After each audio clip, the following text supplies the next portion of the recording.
Hello everyone, je vous préviens, cette vidéo elle est massive, elle est majeure et extrêmement importante pour votre grammaire en anglais. Donc pour bien parler en anglais, vous en avez besoin. Pourquoi? Car aujourd'hui, je vous propose de revoir tous les temps en anglais. Alors, vous n'êtes pas obligé de regarder toute la vidéo d'un coup. Vous pouvez la découper, d'accord? Mais on va revoir tous les temps vraiment importants en anglais, pas tous. Et à chaque fois, je vous fais une slide, un temps.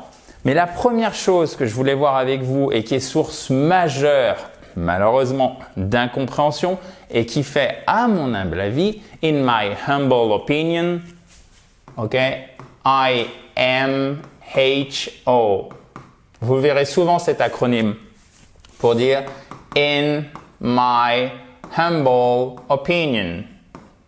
À mon humble avis. Ok? À mon humble avis, en fait, vous faites des fautes en anglais au niveau des temps, souvent. Pourquoi? Parce qu'en fait, il faut comprendre qu'il n'y a pas de correspondance exacte entre le français et l'anglais. Ce n'est pas parce que vous utilisez un present perfect en anglais qu'il va falloir utiliser le passé composé en français. Et inversement, c'est pas parce qu'on dit « je vis en France depuis 2 ans », donc c'est un présent, que vous allez utiliser un présent pour exprimer la même idée en anglais. D'ailleurs, cet exemple, on va le revoir un petit peu plus tard, d'accord? Donc, l'anglais n'est pas du français en anglais, il n'y a pas de correspondance exacte entre les temps en français et en anglais. Donc, pour comprendre quel temps utiliser en anglais, qu'est-ce que vous devez faire? C'est très simple, en fait. Enfin, c'est très simple dès qu'on passe à la pratique et c'est ce qu'on va faire tout de suite. En fait, il faut vous dire, qu'est-ce que je veux exprimer? Est-ce que je veux exprimer quelque chose qui se passe habituellement de manière générale au présent? Est-ce que je vais exprimer une action qui était en train de se dérouler dans le passé? Est-ce que je vais exprimer une action que j'ai faite dans le passé mais qui a des répercussions visibles dans le présent? Vous me voyez arriver avec mon present perfect. Est-ce que je vais exprimer une action ou quelque chose qui se passera dans le futur que j'envisage de faire, mais dans un futur assez lointain et c'est pas sûr que je le fasse, etc., etc. Donc en fait, une fois que vous avez fait cette entre guillemets mini-analyse, c'est beaucoup plus facile. Vous savez choisir les temps, puisque la bonne nouvelle, chers amis, c'est que 1, vous avez des mots-clés plus le contexte, d'accord, qui vous permet facilement de savoir de quel temps il va s'agir. Si par exemple vous avez ago, comme 2 years ago, il y a 2 ans, vous savez que ça va être un past simple, 2 years ago.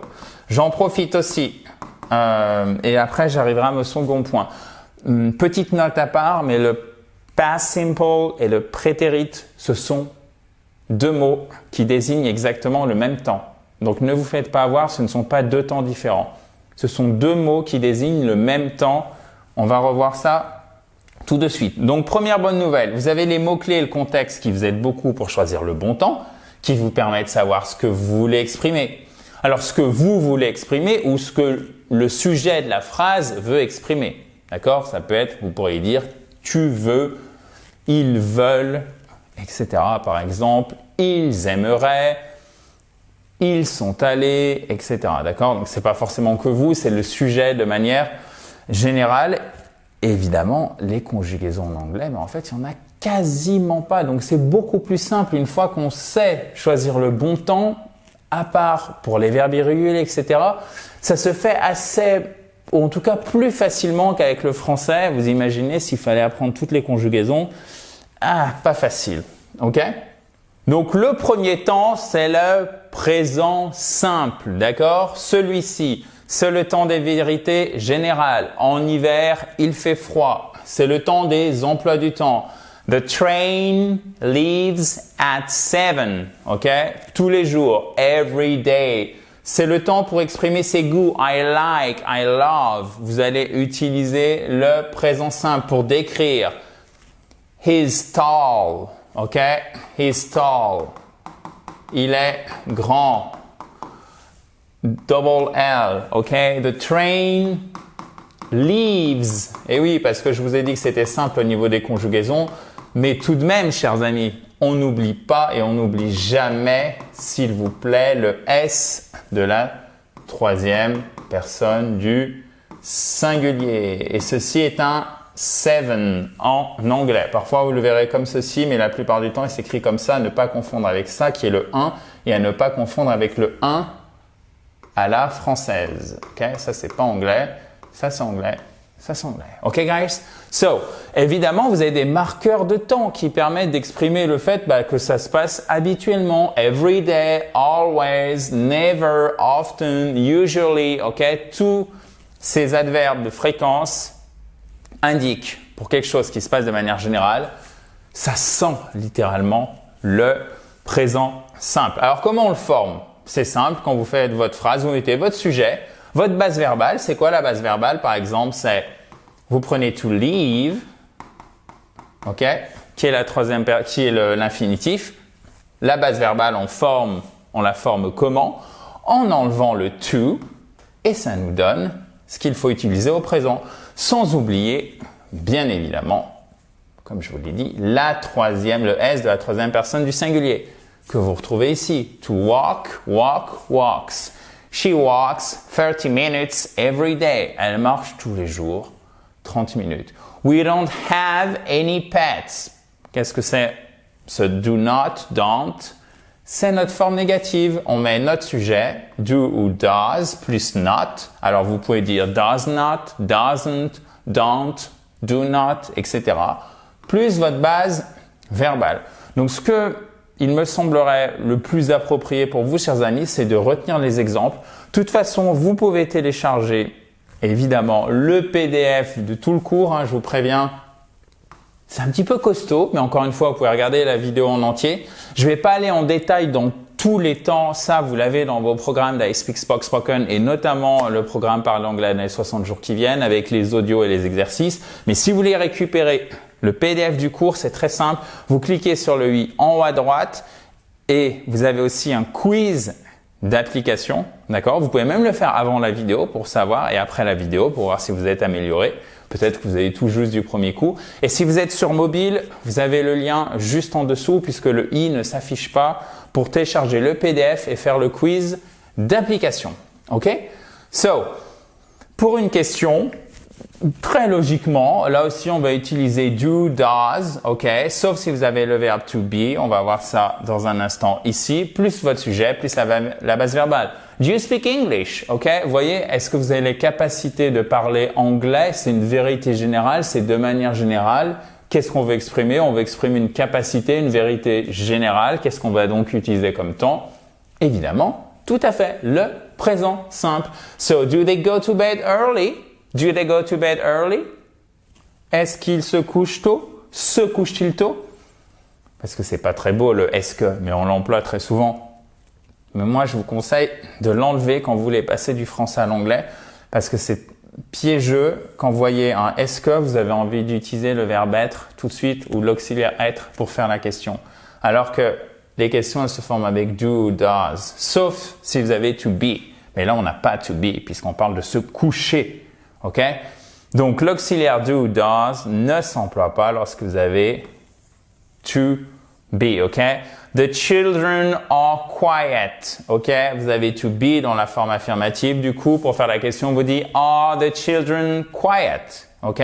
Est-ce que les enfants sont calmes? Les enfants, sont-ils calmes? Parce qu'en fait, le verbe, c'est pas est-ce que. Le verbe, c'est être calme. Le verbe ici, c'est aller se coucher tôt. Se coucher tôt. C'est pas est-ce que, d'accord? Est-ce qu'il se couche tôt? C'est comme ça que vous distinguez si vous mettez do ou be pour faire votre question, chers amis.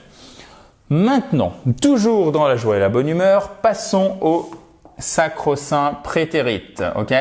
Donc, vous voyez, en fait, là, je vous fais tous les temps simples. Présent simple, passé simple, ok? Enfin, past simple. Après, on va voir le futur. Après, on va voir les temps continus, d'accord? Donc, quelque chose qui est en train une action qui est en train de se dérouler. Et après, on va voir les temps composés qui sont à cheval sur deux périodes dans l'axe du temps. Entre par exemple, le passé et le présent. Donc, le past simple qui est exactement comme je vous le disais, ne vous faites pas avoir la même chose que le prétérit, on va l'utiliser pour les actions et les événements qui sont dans le passé et qui y restent sans relation. Oui, je sais, j'insiste lourdement, mais vraiment, c'est sans relation avec le présent.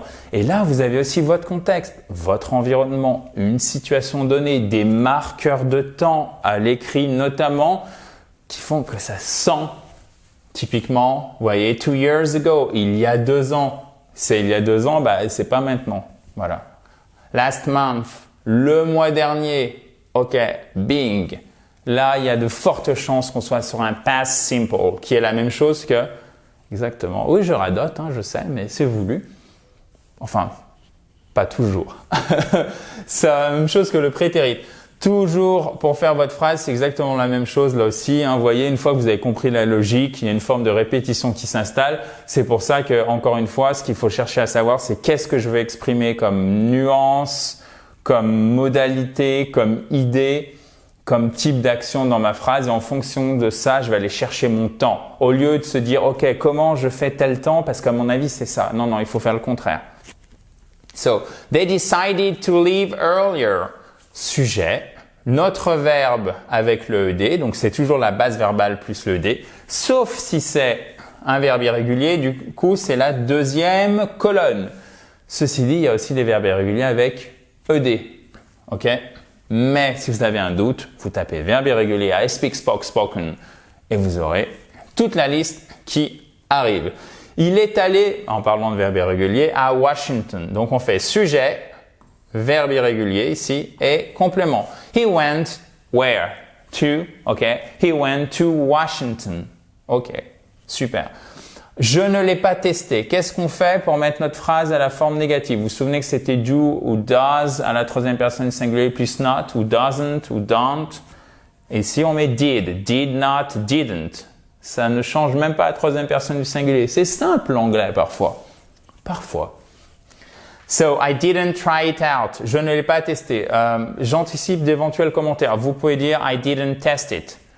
Vous pourriez dire I didn't try. Ça marche. Mais spontanément, je pense qu'un anglophone, pour exprimer l'idée de tester que nous, on aura en français dans cette phrase, spontanément, je pense qu'il va employer plus souvent ce phrasal verb. C'est une simple, même pas une intuition, parce que ça sera un peu too much, si je puis dire de ma part, mais avec un peu de recul, je pense vraiment que ce sera to try something out, qui est pas du tout intuitif pour nous francophones, pour exprimer l'idée de tester. Ok, I did not try it out. Même chose pour la question. Vous vous souvenez, c'était do ou does. On passe à did not pour la négation. Pour la question, on passe aussi à did. Tout simplement. Il n'y a pas d'autre forme. Did plus sujet plus notre base verbale. Ok, c'est vraiment important. Auxiliaire plus sujet, plus verbe, ASV, ok? Did you see what happened? Did you see what? Est-ce que tu as vu quoi? Donc c'est notre complément. Quoi? C'est what happened. Est-ce que tu as vu ce qui s'est passé? Et là, on parle de est-ce que tu as vu dans le passé ce qui s'est passé dans le passé, ok? Même chose, là aussi encore c'est logique, did ne s'emploie pas avec to be, the house wasn't big enough, ok? Là, le verbe ici c'est to be big enough, ok?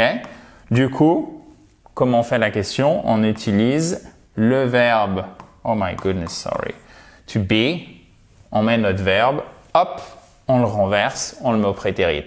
Donc ça nous fait quoi le verbe au prétérit, to be? C'est was ou were. Et ce n'est pas where. Parce que where, c'est ça. C'est où. Là aussi, si vous êtes un fidèle abonné de cette fabuleuse chaîne YouTube, d'ailleurs, vous pouvez le faire tout de suite. Si vous ne l'avez pas fait, vous abonner en cliquant sur le bouton rouge en bas à droite. Vous savez que where, c'est où et were, c'est le verbe to be au prétérit à deuxième personne du singulier et à toutes les personnes du pluriel. Were you at home? Étais-tu à la maison? Est-ce que tu étais à la maison? Donc, encore une fois, vous n'utilisez pas le est-ce que pour passer du français à l'anglais parce que c'est piégeux. Là, vous regardez, ok, tu étais à la maison, c'est quoi le verbe? Être à la maison, to be, comment je dois former ma question au past simple? Ah, ok. Oui, je mets le verbe après le sujet et après le complément quand c'est to be. D'accord? Vous n'avez pas besoin d'auxiliaire ici. Vous êtes tranquille. Vraiment. C'est assez simple. C'est assez simple, mais il faut s'entraîner. Je ne suis pas en train de vous dire que ça va arriver comme ça de manière magique. Donc, ne vous découragez surtout pas par cet afflux d'informations et de données. Si vous étiez capable de maîtriser d'un coup comme ça les temps en anglais, honnêtement, vous allez apprendre l'anglais parfaitement en... Je pense que ça vous prendrait 1 mois. Ça serait même pas intéressant, ça serait même pas amusant. Le futur simple. Donc, on a fait présent simple, on a fait le past simple et le futur simple. Alors, attention, c'est pas le passé simple, hein, le past simple. Ne me dites pas pourquoi, parce que sinon, il va falloir que je refasse toute la vidéo. Le futur simple, c'est pour un événement futur, pour aussi une demande polie, pour un ordre et pour une expression de la volonté. Et oui, puisqu'on utilise le modal will. Et will, c'est la volonté. Pour ceux qui ont fait de l'allemand, ich will, je veux. Wollen, c'est la volonté, d'accord? Et en fait, ce n'est pas un auxiliaire, enfin c'est un modal, d'accord? C'est un auxiliaire de modalité. C'est un modal au même titre que can, could, etc. Et donc en fait, quand vous dites « je visiterai le Cambodge », en fait, vous dites en anglais « je avoir la volonté de visiter le Cambodge ». Vous n'avez pas de conjugaison, mais vous avez ce modal qui est suffisant. Donc, ça serait vraiment bizarre de dire en français, enfin, tu peux pas parler normalement, Adrien, je vouloir visiter le Cambodge. Toi, pouvoir faire phrase correctement, ça pourrait être vraiment bien.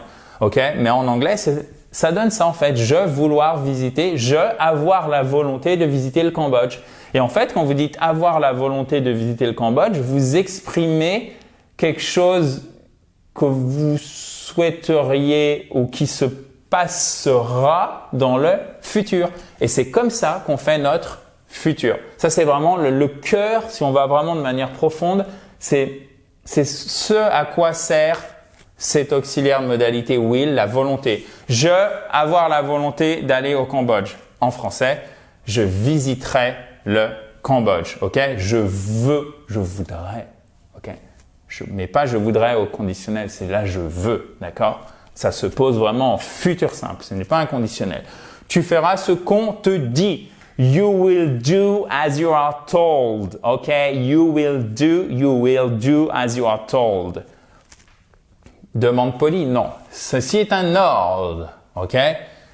Souvent, les auxiliaires de modalité, en anglais, ils sont un peu comme le Joker. Dans Batman, il y a une face qui est sympa, donc la demande polie, et il y a l'autre côté qui est un petit peu plus dur, si je puis dire, ou comme une pièce de monnaie. Donc là, c'est la face plus dure, c'est l'ordre, mais ça peut être une demande polie. Will you help me? Ok? Est-ce que je vous l'ai mis la demande polie? Attendez. Oh my goodness. Non, je voulais oublier. Will you help me? Will you help me, please?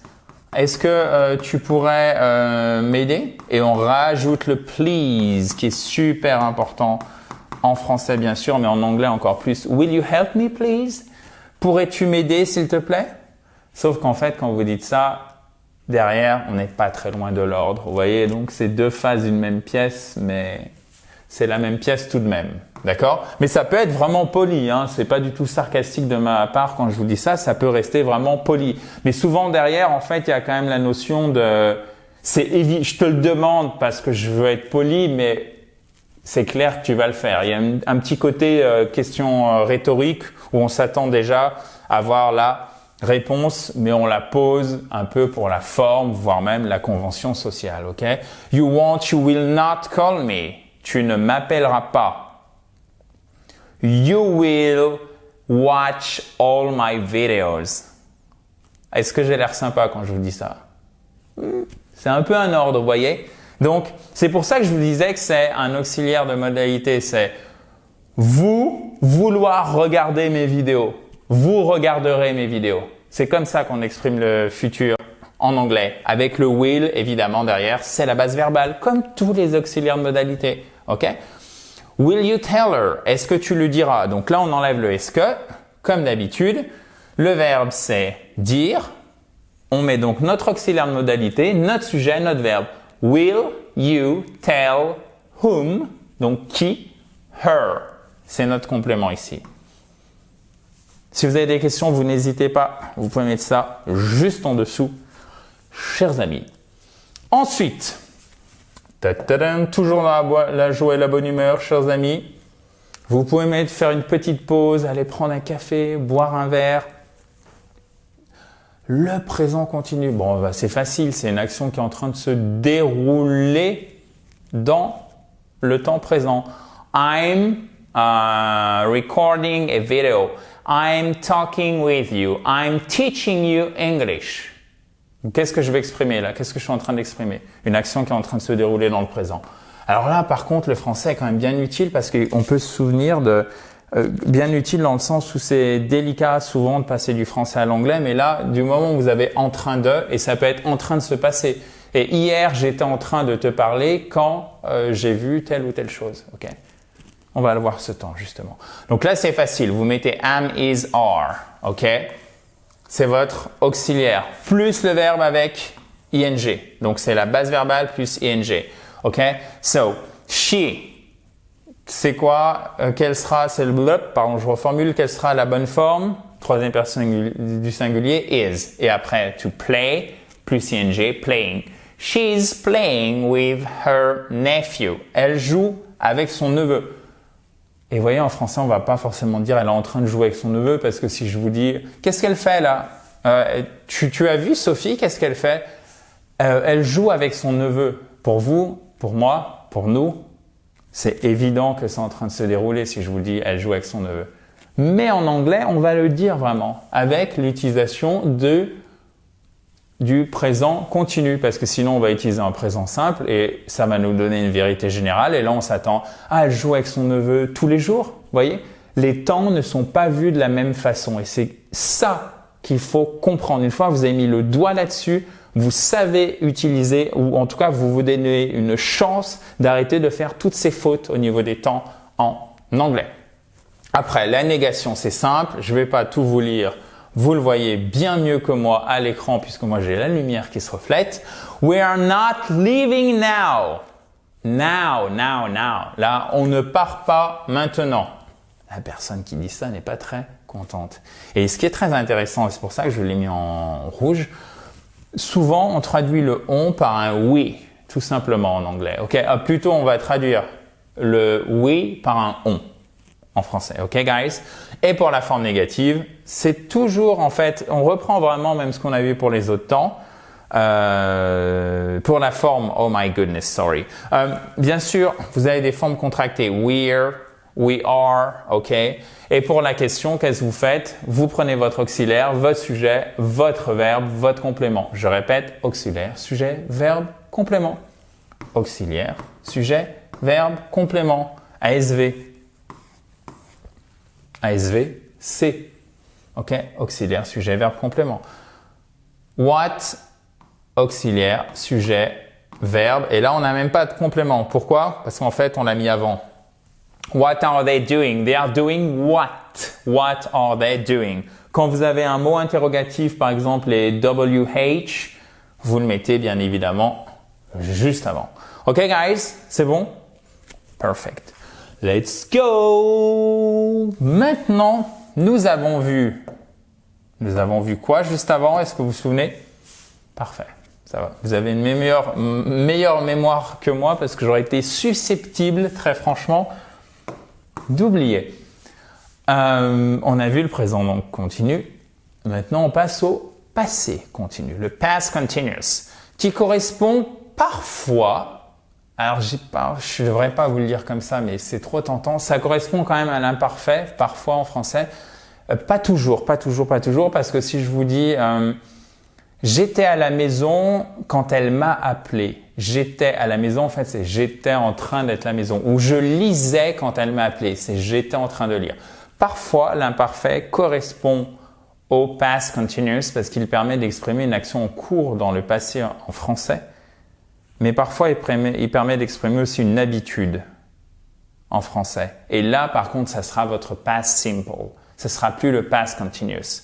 C'est pour ça que les gens qui vous disent qu'apprendre une langue étrangère et notamment l'anglais va abîmer votre langue de départ, ici a fortiori le français, se trompent très lourdement. Parce que si vous ne comprenez pas en fait ce que je viens de vous expliquer en français, ça va vous handicaper. C'est pas insurmontable, mais ça va vraiment vous gêner pour bien comprendre les temps en anglais.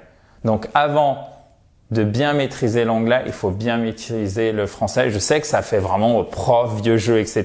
Mais j'assume totalement parce que très franchement, c'est vrai. Et pour vous aider, ça serait vous mentir, mais vraiment vous mentir, de vous dire le contraire. Et j'ai absolument pas envie de faire ça parce que moi, ce qui m'intéresse, c'est que vous puissiez vous saisir de tout ce que je vous donne ici, quel que soit votre âge, votre niveau, où que vous habitiez, que vous soyez au fin fond du Tchad, en plein centre de Paris, en Chine, etc., en Guyane. C'est la même chose pour moi, ok? Mais vraiment, écoutez bien ce que je viens de vous expliquer parce que c'est vraiment très, très important, ok?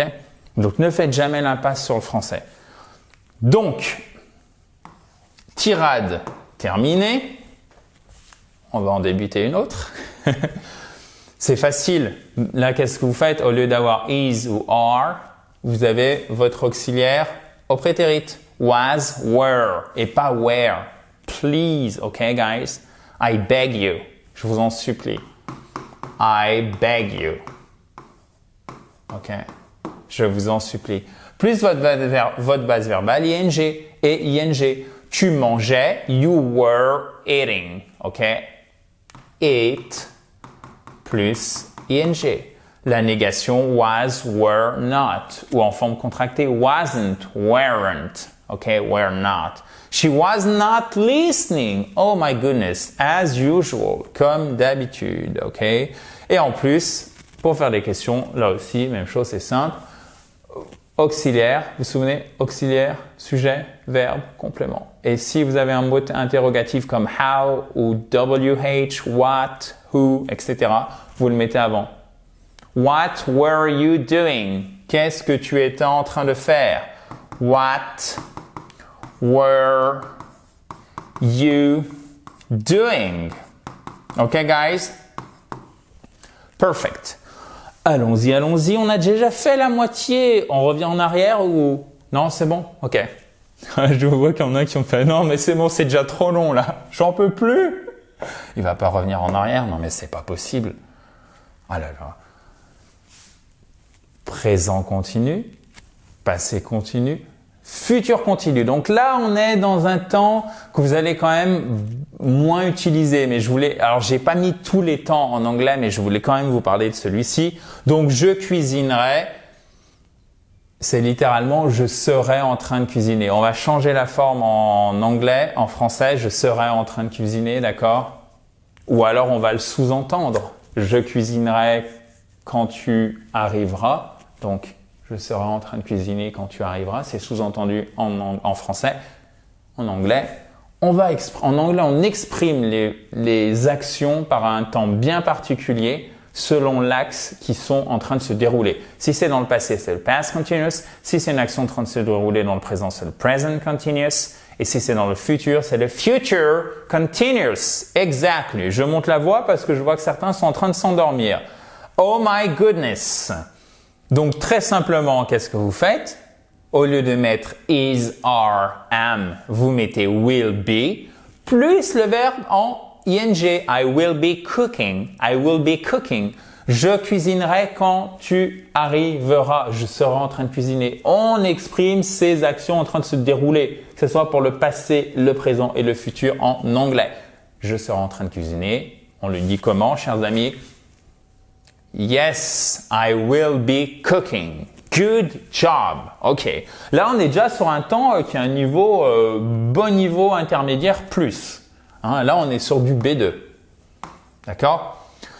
Bon, vous avez compris comment ça marche pour la négation et pour la question. Sujet will not be plus la base verbale plus ing. D'ailleurs, au passage, ne retenez pas ça parce qu'on dirait une équation mathématique aride et pas forcément très sympathique. Comment ça se traduit concrètement? Vous apprenez vos exemples à chaque fois. Vous notez les exemples. They won't be, they will not be working. OK? Et de toute façon, vous avez le PDF du cours. Vous cliquez sur le i en haut à droite pour le récupérer. Ou si vous êtes sur mobile, vous avez le lien qui est dans la description. D'accord? Même chose, si vous êtes sur mobile, vous avez le quiz d'application qui est dans la description. Sinon, pour les autres, pour vous, peut-être, chers amis, c'est sur le i en haut à droite. They won't, they will not be working. Ils ne travailleront pas. Facile. Will you be driving? Auxiliaire, sujet, verbe. Hop. Et là, en fait, c'est toute notre forme verbale puisque c'est un temps composé. Will you be driving a car? Là, ça serait notre complément, a car. Ensuite, aïe, aïe, aïe, aïe, aïe. Celui-ci, je pense que c'est le temps le plus redouté. Le present perfect simple. On va faire simple. OK? En une slide. Slide, vous savez, c'est diapositive. Lorsque vous avez une action passée qui a des conséquences perceptibles dans le présent, OK? Vous allez utiliser le present perfect simple. Attention, pour les verbes dits verbes d'état, du style to be. OK? Alors, ne cherchez pas à comprendre, on va vraiment écoutez-moi, ne cherchez pas à comprendre ce que c'est un verbe d'état, mais souvenez-vous, si vous en entendez parler, ça me dit quelque chose. Les verbes to be, par exemple, to become, to live. OK? En fait, pourquoi verbe d'état? C'est que par eux-mêmes, par le simple fait d'utiliser j'habite, on exprime quelque chose qui est en train de se dérouler. Évidemment, I live in Paris. Je vis à Paris. Vous n'avez pas besoin de dire I'm living in Paris. OK? Donc, quand vous voulez dire j'habite à Paris depuis 2 ans, c'est une action qui est dans le passé et qui a une conséquence qui est perceptible dans le présent. Vous allez me dire OK, mais c'est plus qu'une conséquence, ça continue dans le présent. Oui, mais pour les verbes d'état, pour ceci, vous allez utiliser le present perfect simple, même si on est plus qu'une conséquence perceptible dans le présent. Si c'est pas très clair ce que je viens de vous dire, voire même honnêtement vous n'avez pas compris, pas de souci, puisque après je vous ai fait un petit cadeau. Vous allez m'adorer. Le present perfect continuous. Ok, bon, pour ceux qui n'ont pas besoin d'effet algant, puisque vous n'avez pas mal à la tête, continuons dans la joie et la bonne humeur. Regardez, j'ai réparé la voiture, donc je l'ai fait dans le passé. Conséquence, maintenant elle est réparée. I have repaired the house. I have repaired the house, the car, sorry. Ok? Si je vous dis I've painted the house, vous revenez, je vous dis I've painted the house. I've painted the kitchen. I've painted the kitchen. Ok? I've painted. Oh my God. Ok. I've painted the kitchen. Ok? J'ai peint la cuisine. I've painted the kitchen. I've painted the car. Maybe. Je l'ai fait dans le passé, mais il y a une conséquence manifestement perceptible, visible dans le présent. Mais on pourrait très bien dire I painted the house. Mais là, vous allez me dire comment je fais la différence si tu utilises simplement un prétérit, un past simple. En fait, c'est I painted the house 2 years ago. Et là, vous avez besoin du contexte. Vous ne pouvez pas ex nihilo, comme ça, hop, deviner quel temps c'est, de quel temps il s'agit. Vous devez avoir le contexte, les marqueurs de temps, etc. Parce que si je vous dis j'ai réparé la voiture, ça pourrait être I have repaired the car. Je ne sais pas pourquoi je veux réparer la maison. S'il y a des psys parmi vous, n'hésitez surtout pas à me soumettre vos suggestions. Même si vous n'êtes pas psy. Je suis désolé. I have repaired the car. J'ai réparé la maison, mais vous pourriez dire I repaired the car. J'ai réparé la maison. Et là où c'est dangereux, c'est que c'est le même temps en français, alors que c'est 2 temps en anglais. I have repaired the house. I have repaired the car. Ou I repaired the car. Donc, c'est pour ça, et on en vient à ce que je vous disais au début, mais comme vous avez bien écouté, ce n'est que de la répétition pour vous. posez-vous la question, qu'est-ce que vous voulez exprimer? Une action dans le passé qui reste dans le passé, qui est cantonnée au passé, une action dans le passé qui a des conséquences perceptibles, visibles dans le présent? Ben là, ça dépend de la situation, des marqueurs de temps, de l'environnement, etc. Okay? Après, c'est simple. Toujours la même chose pour faire notre négation quand on a un auxiliaire, quand c'est un temps composé. D'accord? Qu'est-ce qui se passe? On met notre not sur l'auxiliaire, peut-être une forme contractée, et le passé, participe passé, past participle, ok? She has not been to Greece. Et Greece, et mettez-moi, je vous en supplie, parce que c'est pas parce qu'on se concentre sur les temps qu'il faut m'oublier à chaque fois l'orthographe. Une phrase en anglais comme en français commence par une majuscule et finit par un point. Je sais que ça fait encore vieux prof, mais c'est assumé. S'il vous plaît, mettez des points à la fin de vos phrases, mettez des majuscules au début et mettez des majuscules sur les noms de pays en anglais. C'est comme les accents en français, ce n'est pas une coquetterie intellectuelle, c'est vraiment partie intégrante, c'est extrêmement important pour bien le parler et évidemment à l'écrit, ça se voit tout de suite, ok? Notamment quand vous faites des emails dans les correspondances professionnelles, c'est la première chose auquel vous devriez penser. Pour certains d'entre vous, c'est vraiment, ça vient tout seul avant les temps, mais c'est de bien mettre vos majuscules et vos points à la fin des phrases. Pour faire de votre question, vous connaissez la musique, auxiliaire, sujet, verbe, complément. Tadam! Have you finished your homework? To finish my homework. Et pas my homeworks. Petit piège en anglais, je ne vous ai pas choisi tout de même des exemples au hasard. On révise un peu au niveau vocabulaire. Homework, c'est toujours singulier. Ok? I have finished my homework. J'ai fini mes, regardez, si je vous dis j'ai fini mes devoirs, ça pourrait être I finished my homework. 2 hours ago. Il y a 2 heures, c'est fini, d'accord? Mais vous allez me dire, mais si tu dis Adrien, j'ai fini mes devoirs il y a 2 heures, il y a une conséquence qui est perceptible dans le présent. Attention, c'est là où vous avez toute la finesse de l'anglais. Et c'est là où il ne faut surtout pas vous faire piéger. Quand vous dites « I finished my homework 2 hours ago », en fait, il ne faut pas prendre tout ce qui serait possible ou qu'on pourrait penser vouloir exprimer avec cette phrase. Non. Qu'est-ce que la personne, elle veut le dire quand elle dit « I finished my homework 2 hours ago ». Est-ce qu'elle veut dire voilà, maintenant dans le présent ils sont finis, ou alors non, je les ai finis il y a 2 heures, je les ai finis dans 2 heures. Elle veut exprimer quelque chose qui reste dans le passé et c'est pour ça qu'on utilise le prétérit, d'accord? Mais si je vous dis, si vous me dites, ta fille, t'en es où? Qu'est-ce que t'es en train, pourquoi tu joues aux jeux vidéo, ok? I have time, j'ai du temps, now, I have time, ok? I have finished my homework. J'ai fini mes devoirs, conséquence dans le présent qui est perceptible. Donc du coup, je peux I can play video games, ok?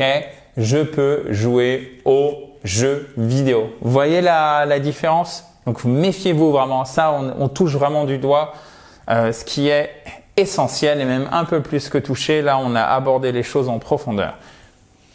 Oui, le past participle, donc le participe passé, faites attention, ça peut être la troisième colonne des verbes irréguliers. De manière générale, pour un verbe irrégulier, c'est la base verbale plus le ED. For example, I don't know, finish, finished. Okay, good, perfect. Oh my goodness, le petit frère ou alors le grand frère, mais il est aussi dans la famille des temps pas super sympas. Mais rassurez-vous, on va voir ça facilement. Regardez, une action qui débute dans le passé et qui continue toujours dans le présent. Vous avez votre axe des temps. On est ici à t égale 0. Ok. Votre action, elle a débuté là dans le passé. Elle continue. Tadam! Qu'est-ce que ça va être? Mais elle continue vraiment. Ça va être le present perfect continuous. Si je vous dis I have been learning English for en plus c'est ce que j'ai pris comme exemple. We've been learning English for 4 years. Nous apprenons et là c'est un présent simple. Vous voyez l'énorme différence. On a un présent simple en français, on a un present perfect continuous. 3 formes. Parce qu'on n'exprime pas les choses de la même façon, on ne se focalise pas sur ce qui est important. Okay? On ne se focalise pas sur ce qui est important de la même façon. Nous apprenons l'anglais depuis 4 ans. Qu'est-ce qu'on veut dire ici en anglais? On se passe d'un point de vue de quelqu'un qui parle anglais. Depuis 4 ans, donc ça commence dans le passé, il y a une relation avec le présent. Est-ce que c'est simplement une conséquence perceptible comme le present perfect simple ou alors c'est vraiment quelque chose qui continue fortement dans le présent, qui continue vraiment, qui est en train d'apprendre? Bah oui, je l'apprends au moment où je vous parle, j'apprends encore l'anglais. Donc, we have been learning English. Mais on pourrait dire we have learned English. OK, we have learned parce que le participe passé de to learn en British English c'est learned et en American English c'est learned. Donc ne vous méprenez pas, parfois vous aurez cette forme, parfois vous aurez cette forme. We have been learning English for 4 years, ok? Donc ça on a compris. We have learned English for 4 years. Nous avons appris l'anglais pendant 4 ans and now we can speak English. Ça, c'est la conséquence perceptible dans le présent et c'est pour ça qu'on emploierait conditionnel un present perfect simple. Mais là, on va exprimer le fait que ça continue encore. Right now, I'm still learning English. OK? Maintenant, là, je suis encore en train d'apprendre l'anglais. Sauf que ça ne marche pas pour les verbes d'état, ceux dont je vous ai parlé. To be, to become, to live. Donc, on ne dira pas I've been living in New York for 2 years. On dira simplement I have lived in New York for 2 years. Pour les verbes d'état, même si ça continue dans le présent, parce qu'on considère que habiter par nature, c'est quelque chose qui est déjà en train de se passer, donc ça sert à rien d'utiliser une forme continue. L'anglais est économe de ses efforts. Pourquoi? Parce que encore une fois, j'habite, c'est donc je suis en train de le faire. On va donc, pour ces verbes d'état, se rabattre sur une forme simple, le present perfect simple. OK? Il y a d'autres nuances qu'on voit notamment dans votre programme Parler anglais dans les 60 jours, mais je ne peux pas tout aborder ici. La vidéo est déjà, vous l'avez constaté, massive. Négation, c'est la même chose. Je ne vais pas revenir dessus, mais attention. Alors là, ça demande aussi un peu de gymnastique intellectuelle puisqu'on est sur des formes qui sont quand même triples. She has not been painting or she hasn't, même quadruple si on prend la négation. Donc, ça demande vraiment un peu de gymnastique intellectuelle et un peu de pratique. Donc, rassurez-vous, si ça ne sort pas d'un coup comme ça, c'est tout à fait normal. D'autant plus que vous concentrez peut-être sur la grammaire. Mais ce qui est aussi vraiment important, c'est le vocabulaire que vous allez employer et aussi, bien sûr, même au-dessus du vocabulaire, pour moi, la prononciation.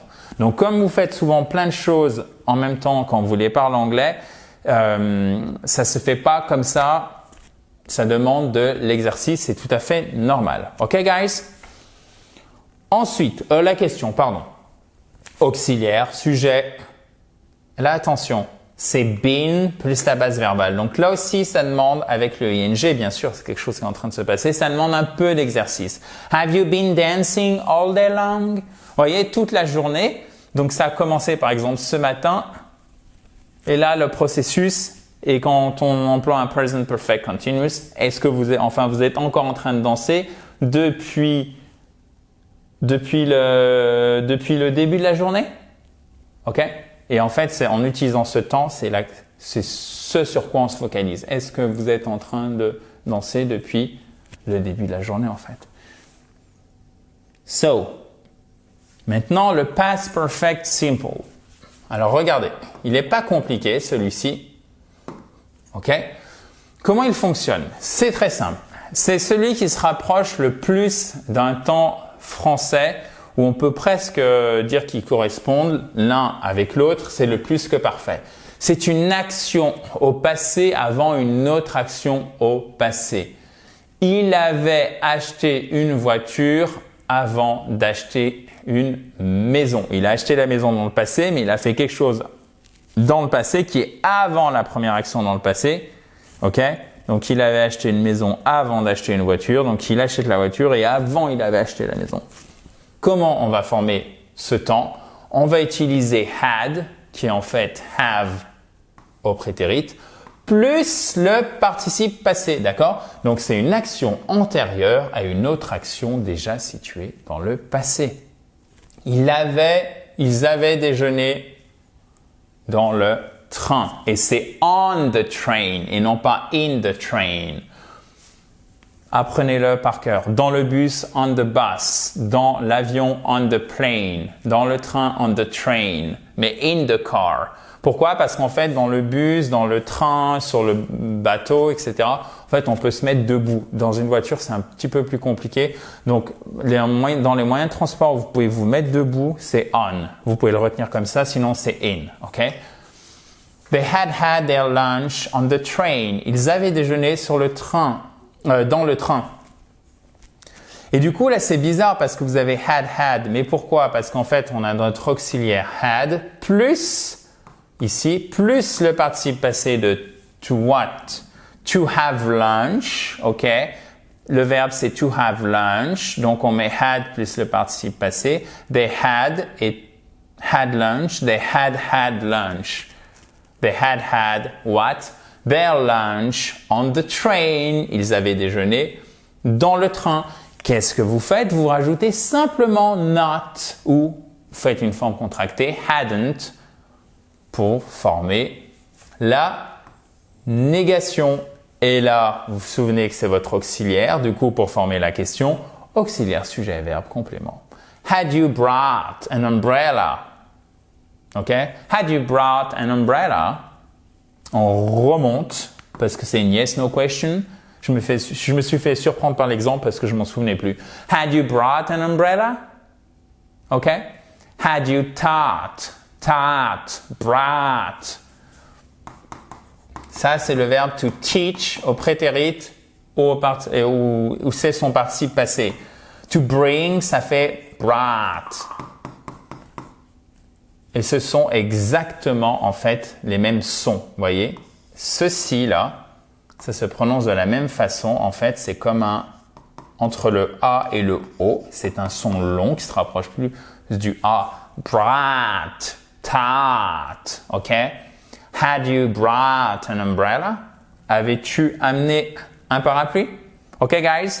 C'est tout bon? Yes, perfect. Continuons maintenant avec le future perfect simple. Aïe, aïe, aïe. Regardez, il est simple.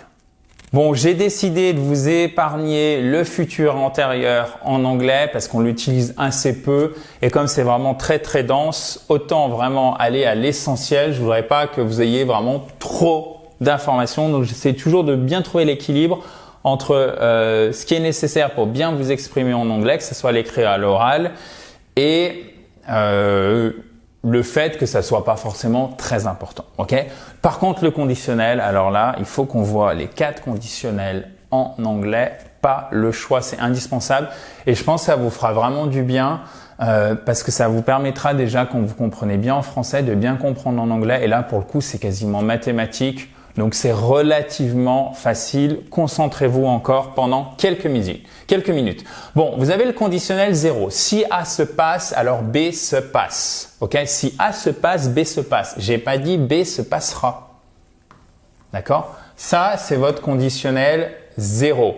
If you heat water, it boils. Si on chauffe de l'eau, elle bout. D'accord? Et vous voyez que c'est pas she boils parce que de l'eau c'est inerte, c'est un objet, d'accord? C'est it, ok? If you heat, et c'est alors attention, c'est pas hit. To hit, c'est frapper. Là c'est if you heat, c'est un hilon. La chaleur est chauffée. C'est d'ailleurs le chauffage aussi, ok? Heating, ok, heating, c'est le chauffage et c'est pas heating. Ça c'est la castagne. Heating, ok, heating. Là c'est heating, ok. If you heat water, it boils. It. Et là pour le coup par contre, it, c'est un i court. Ok? Ne vous trompez pas. So, if you heat if you heat water, it boils. Si on chauffe de l'eau, elle bout. Propriété physique intangible. Conditionnel 0. Maintenant, si A se passe, alors B se passera. Là, on n'est plus dans la vérité générale qui se passe toujours de la même façon. On est déjà dans cause-conséquence. D'accord? Si je fais A, alors B se passera. S'il pleut, on ne sortira pas. D'accord? If it rains, we won't go out. If it rains, we won't go out. We will not go out. C'est bien évidemment la forme composée. Okay? If it rains, we will not go out. If it rains, we won't go out. If you heat water, it boils. Si on chauffe de l'eau, elle bout. Conditionnel 0, conditionnel premier, ok, conditionnel 1, conditionnel second, ok, donc conditionnel 2. Si A se passait, alors B se passerait. Donc là, on est vraiment dans l'hypothèse, d'accord? Donc c'est un petit peu plus dur. Donc là, on a notre toujours avec if, bien sûr. If plus le prétérit, virgule, conditionnel simple. Conditionnel simple, c'est comment? C'est would plus votre base verbale. I would like. To like, on enlève le to de l'infinitif, ça fait like, votre base verbale. Vous rajoutez would like. OK? So, if I had to have money, qu'est-ce que ça nous donne au prétérit? Had, exactement. If you had money, if I had more money, I would buy a house. OK? Si j'avais plus d'argent, j'achèterais. Conditionnel, c'est pas j'achèterai, c'est pas un AI, c'est pas un futur simple. Ne vous trompez pas. If I had more money, I would buy a house. OK? Mais vous pouvez dire if I have more money, I will buy a house. Et là, on passe de l'hypothèse au désir fort, à la prédiction quasi certaine. If I have more money, I will buy a house. If I had more money, I would buy a house. Et alors attention, ici c'est un ou, ok, comme good. I would, ok. If I had more money, I would buy a house. House, had, would. Ok, guys, perfect. 0, 1, 2. C'est parti. Le troisième. Ah, alors lui, c'est le plus corsé parce c'est celui qui demande le plus de gymnastique intellectuelle parce qu'on a des formes qui sont soit doubles, soit triples. Si elle avait mieux étudié, elle n'aurait pas échoué. Si A s'était passé, alors B se serait passé ou ne se serait pas passé si on met la forme négative comme ici. Ok? Si A s'était passé, donc si telle action est arrivée dans le passé, alors ça aurait eu comme conséquence une autre action, mais qui est elle aussi dans le passé, certes après la première, mais qui reste tout de même pour cette seconde action dans le passé. Ok? If she had studied harder, she wouldn't have failed. Ok? Donc au lieu de mettre would, et on ne prononce pas le L bien sûr, plus la base verbale, qu'est-ce qu'on fait? On met would plus have plus notre PP qui est notre past participle, notre participe passé, ok? Would not, éventuellement avec le not, en forme contractée comme ceci, on le rajoute sur le would. She wouldn't have failed, ok? If she had studied harder, she wouldn't have failed. Si elle avait mieux étudié, elle n'aurait pas échoué. Ok? Note aussi, et qui est tout de même importante, c'est au niveau de la virgule en fait. Quand vous faites if plus la conséquence, vous mettez toujours la virgule en fait. D'accord? Regardez. Hop là. Je vous l'ai mis ici, bien sûr. Je vous l'ai mis ici. Je vous l'ai mis ici. If, conséquence, vous mettez toujours la virgule entre les deux propositions. Par contre, vous pouvez inverser sans changer les temps. Vous pouvez mettre le if après. C'est juste une question de style, d'habitude. Ça n'a rien à voir avec une mauvaise ou une meilleure ou une moins bonne grammaire, d'accord? Par contre, si vous mettez le if après, vous n'avez plus besoin de la virgule ici. Et même les anglophones font la faute, d'accord? I would not be so tired if I went to bed earlier. Donc là, c'est un conditionnel 2. D'accord? Donc c'est pas 0, ce n'est pas le 0, ce n'est pas le 1, c'est bien le conditionnel 2. OK? Si A se passait, alors B se passerait. D'accord? Si A se passait, if I went to bed earlier, si je me couchais plus tôt, alors qu'est-ce qui se passerait? Alors B se passerait. Je ne serais pas fatigué, si fatigué. I wouldn't be so tired. OK, guys? Mais ce n'est pas fini puisqu'il nous reste le prétérit. Alors, le prétérit, stricto sensu, c'est pas un temps, c'est un mode, d'accord? C'est le mode de l'ordre. OK? Donc là, on va le mettre parce que sinon, je vais me faire taper sur les doigts par les puristes qui auront raison. OK? Fais ça. C'est très simple en anglais, c'est la base verbale, tout simplement. Donne-moi un stylo. Give me a pen. Donnez-moi un stylo. Give me a pen. Donnons-nous un stylo. Bon, c'est un peu bizarre. Let's give us a pen. Ah, on va changer, mais bon, c'est pas grave. De toute façon, c'est première, deuxième personne du singulier, troisième personne du singulier.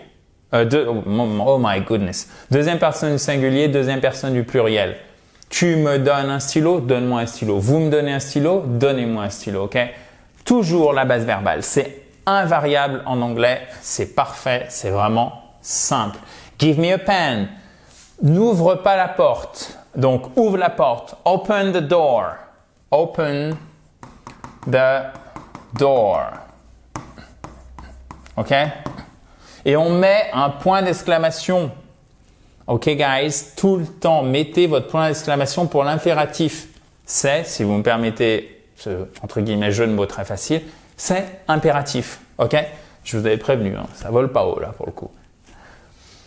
OK, au moins ça vous fait sourire, ou en tout cas peut-être. Si vous êtes encore là, est-ce qu'il y a quelqu'un encore? Oui? Cool! OK, on a bientôt fini. Donc qu'est-ce que vous faites? Open the door, ouvre la porte. N'ouvre pas la porte.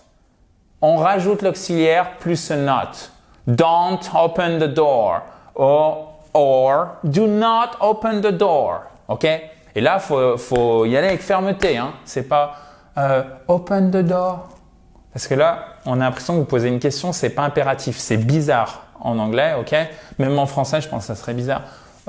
Ouvre la porte. Vous voyez? Donc, il faut toujours adapter le ton de la voix avec ce que vous exprimez en fait. Est-ce que vous avez choisi d'exprimer? Bien sûr, mais comment? Avec la manière dont vous l'avez exprimé, ok? Vous adaptez le ton de la voix avec la manière dont que vous avez choisi d'exprimer. Ici, c'est un impératif. Do not open the door. Et d'ailleurs, très souvent, pour vraiment faire passer le message, si je puis dire, on va pas utiliser de forme contractée, on va délier pour vraiment insister. Do not open the door. Ok, guys? Let's eat. Par contre, quand c'est un peu plus sympa et quand vous êtes inclus, c'est pour ça que je vous disais, donnons-nous un stylo, même si ça n'a pas grand sens à part grammaticalement, mais mangeons. Qu'est-ce qu'on va utiliser là? On change, c'est moins violent, c'est let's, ok? Let's have fun. Ayons du plaisir. Let's have fun. Ok? Let's hit. Vous voyez, là on est plus sur l'invitation à quelque chose de plus sympa que l'ordre, quelque chose d'impératif stricto sensu. Ok, guys? Est-ce que c'est tout bon? Let's not argue. Ne nous disputons pas. Tout va bien. Maintenant, en plus, vous avez compris les temps en anglais. Donc, il y a 1, pas de raison qu'on se dispute. 2, pas de raison que vous soyez fâché avec l'anglais. J'espère que cette vidéo vous a plu, chers amis. Je sais qu'elle est longue, encore une fois. toute façon, si vous voyez ce message à la fin, mais vous le savez, vous pouvez la découper, la revoir, etc. Vous pouvez bien sûr évidemment télécharger le PDF récap de tout ce qu'on voit ici en cliquant sur le i en haut à droite avec le quiz d'application. Et si vous êtes sur mobile, vous avez le lien juste en dessous pour récupérer le quiz d'application et le PDF. Have a nice day, bye bye et à très vite dans la joie et la bonne humeur.